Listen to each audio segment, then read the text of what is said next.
Okay, so let's get right into it. We're talking about the Kandyan Kingdom, which was the last independent stronghold in Sri Lankan history. For over 200 years, it was this epic story of resistance, smart strategy, and just survival. If you've ever wondered how a pretty small kingdom could stand up to massive empires, well, you're about to find out.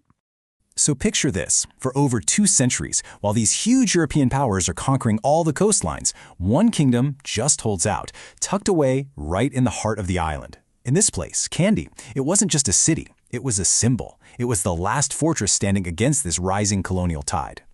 Which, of course, brings us to the biggest question of all, right?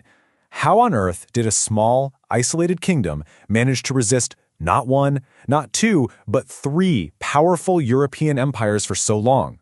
And the answer? Well, it's this really fascinating mix of geography, some brilliant leadership, and honestly, some seriously clever strategy. So, the first key to Kandy's incredible resilience wasn't a king or an army, it was the land itself. You really have to understand where this kingdom was built to get why it was such an amazing fortress. It's actually pretty simple. The kingdom was a natural fortress. It was hidden away in the Central Highlands, surrounded by these thick forests, steep mountains, and really difficult, treacherous passes. So for an invading army trying to drag cannons and all their heavy gear through there, it was a total nightmare. This terrain gave the Kandyans a massive home field advantage from the very start. But, a fortress is nothing without a brilliant leader. And the person who really truly forged the Kandyan Kingdom's identity was this guy, King Vimaladharma the First.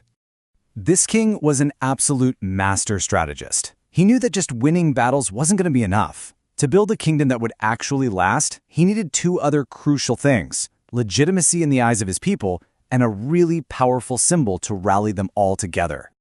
Okay, this slide right here breaks down his genius moves perfectly. Seriously, if you have a test on this, this is your slide. First, he proved he was a military powerhouse by beating the Portuguese. Second, he made his rule totally legitimate by marrying the rightful heir to the throne. And third, and this was the real masterstroke, he brought the sacred tooth relic, the most important object in Sri Lankan Buddhism, to Kandy. Boom. Just like that, Kandy wasn't just the political capital, it was the spiritual heart of the whole island.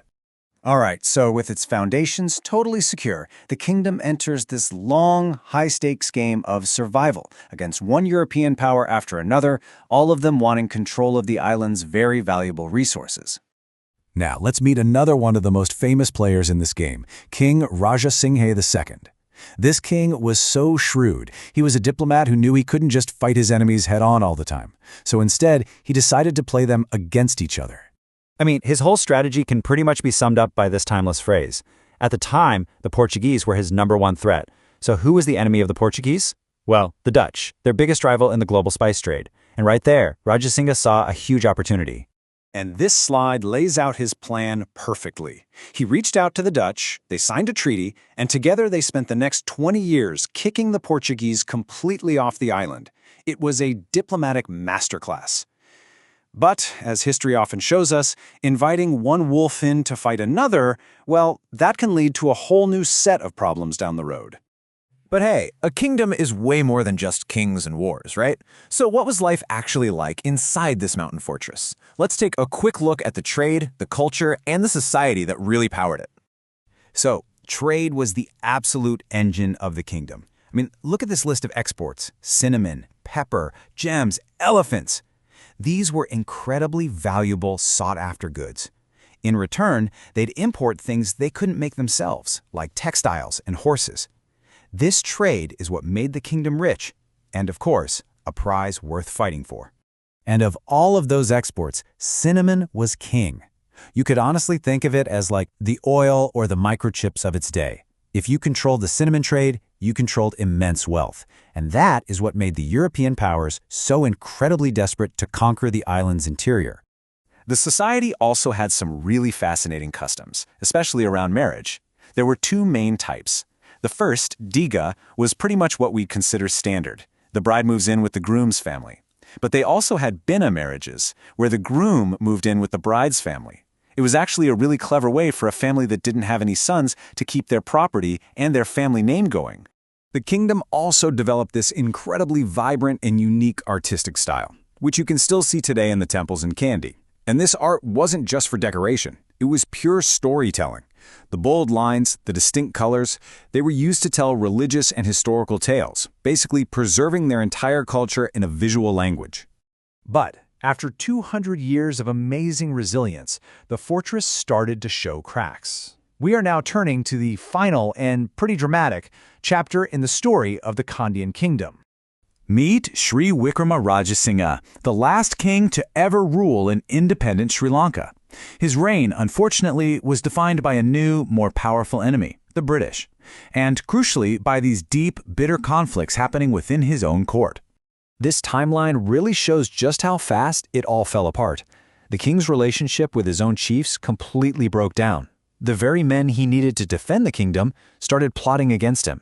So when the British invaded in 1815, they didn't find a united fortress. They found a kingdom that was already at war with itself. The resistance just crumbled. And this is the piece of paper that made it all official. The Kandyan Convention.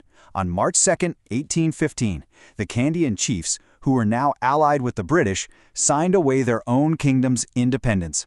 And just like that, for the first time in history, the entire island of Sri Lanka was under the control of a European power. Just look at this. On the left, you've got the founder, Wimaladharma Surya I, a king who unified his people and built his powerful independent state. And on the right, the last king, Sri Wikrama Rajasinghe, who watched it all fall.